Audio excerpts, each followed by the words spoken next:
in the ancient kingdom of Asante, where gold flowed like rivers and the land was blessed by the ancestors. There ruled a king named Nana Osei. He had wealth beyond measure, the loyalty of his people, and power that stretched to the horizon. But all of this meant nothing compared to his greatest treasure, his only son, Prince Kwame. This is the story of how a father's love became twisted by fear, and how a prophecy meant to warn became a curse that destroyed everything. This is the story of the king who killed his only son.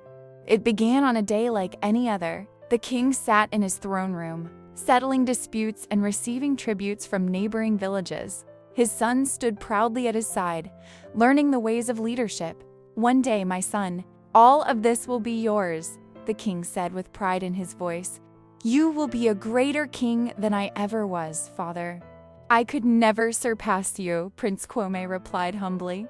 But their peaceful afternoon was interrupted when Elder Kofi burst through the doors, his face pale with worry. "My king, forgive the interruption, but the royal diviner has requested an urgent audience. He says the ancestors have spoken." In those days, when a diviner spoke, even kings listened. These were men who could see beyond the veil between worlds, who read messages in cowrie shells and smoke, who heard whispers from those long dead. That night, King Nana Osei went alone to the diviner's hut on the edge of the palace grounds. The old blind man sat before his sacred objects, casting shells onto a woven mat. The shells clattered and settled into a pattern that made the diviner's breath catch. "The ancestors speak clearly, my king," the diviner said, his voice grave. "Your son's death is written in the stars. He will die by your hand."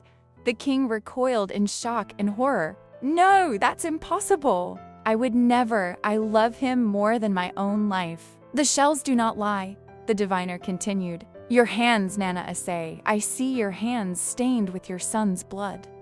This is his fate. This is your fate." The king staggered out into the night, looking at his own hands in the moonlight. He refused to believe it. How could he ever harm his beloved son? It was madness. It was impossible. But the diviner had never been wrong. Days turned into weeks. The prophecy consumed King Nana Osei like a poison. Every time he looked at his son, he saw the diviner's words hanging between them like a shadow. His wife, Queen Abina, noticed the change immediately. "Husband, you've barely eaten. You don't sleep. What's troubling you?" "Nothing," he lied. "Just kingdom matters. Don't lie to me," she said firmly. "I've been your wife for 25 years. Tell me what darkness haunts you." The king finally broke down. "The diviner says I will kill our son, that Kwame will die by my hand." The queen's face showed shock, then understanding, then determination. "And you believe this?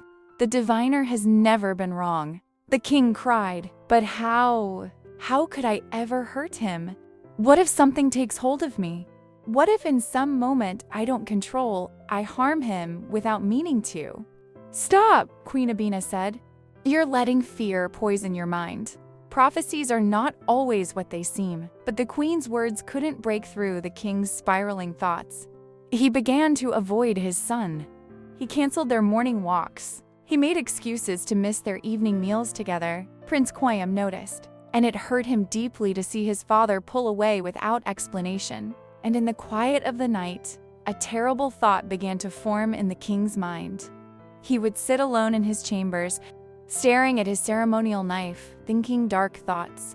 "If fate says I will kill him," he whispered to himself, "if it's inevitable, then perhaps the kindest thing would be to do it, quickly, painlessly, while he sleeps, before some accident. Some moment of madness causes him worse suffering." The king had convinced himself that murder was mercy, that killing his son was the only way to save him from a crueler fate. This is what fear does. It takes love and twists it into something monstrous.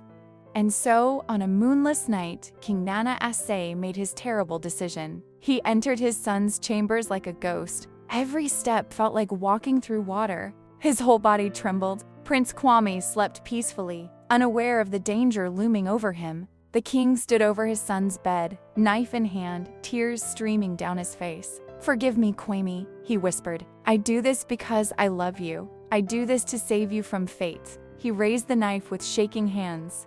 Suddenly, the door burst open. Queen Abina rushed in and grabbed her husband's arm. "Nana, no!" The commotion woke Prince Kwame. His eyes opened to see his father standing over him with a knife raised. The weapon fell from the king's hand and clattered on the floor. "Father," Kwame gasped, scrambling from the bed. "What are you doing?" "The prophecy," the king stammered. "I had to. I thought if I acted first, I could save you from— Save me?" The prince shouted in disbelief. "You are going to murder me. The diviner said you would die by my hand. I was trying to make it merciful, to spare you from something worse." Prince Kwame stared at his father with a mixture of horror and heartbreak. "You're insane! You've let fear turn you into a monster." The young prince turned and ran from the room, not looking back.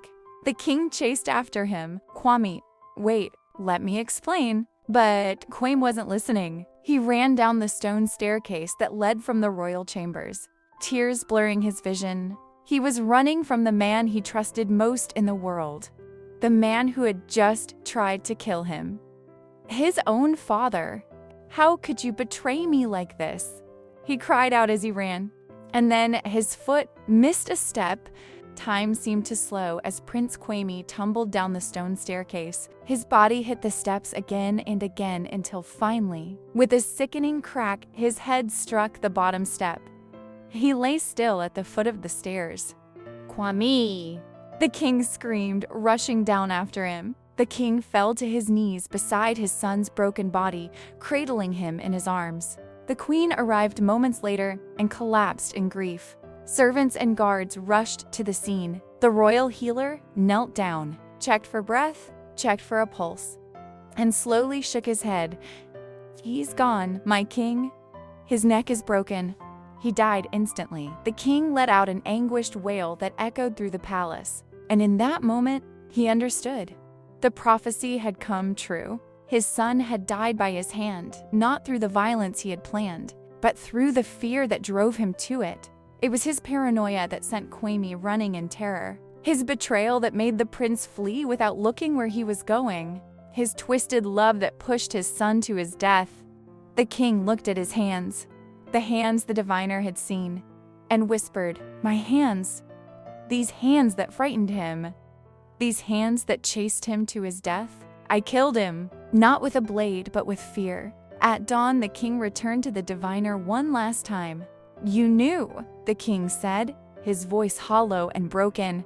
"You knew this would happen."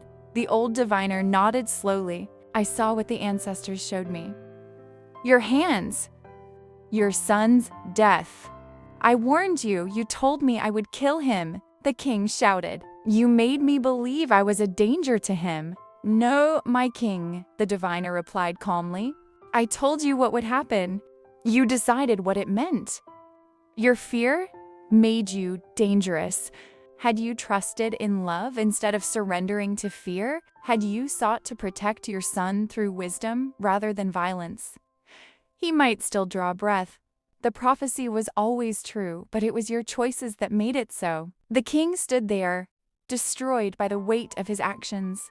He had tried to cheat fate and instead had run straight into its arms. King Nana Osei lived many more years after that terrible night. But he was never the same. He became a shadow of the powerful ruler he once was.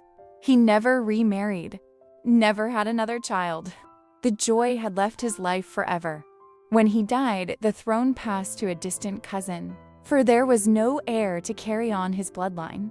Some say, on quiet nights, you can still hear the ghost of King Nana Osei talking to his son's spirit, asking for forgiveness that will never come. Others say the king's story is a lesson from the ancestors themselves, a warning passed down through generations. The lesson is this: prophecies are warnings, not chains. Fear is a poison that destroys everything it touches.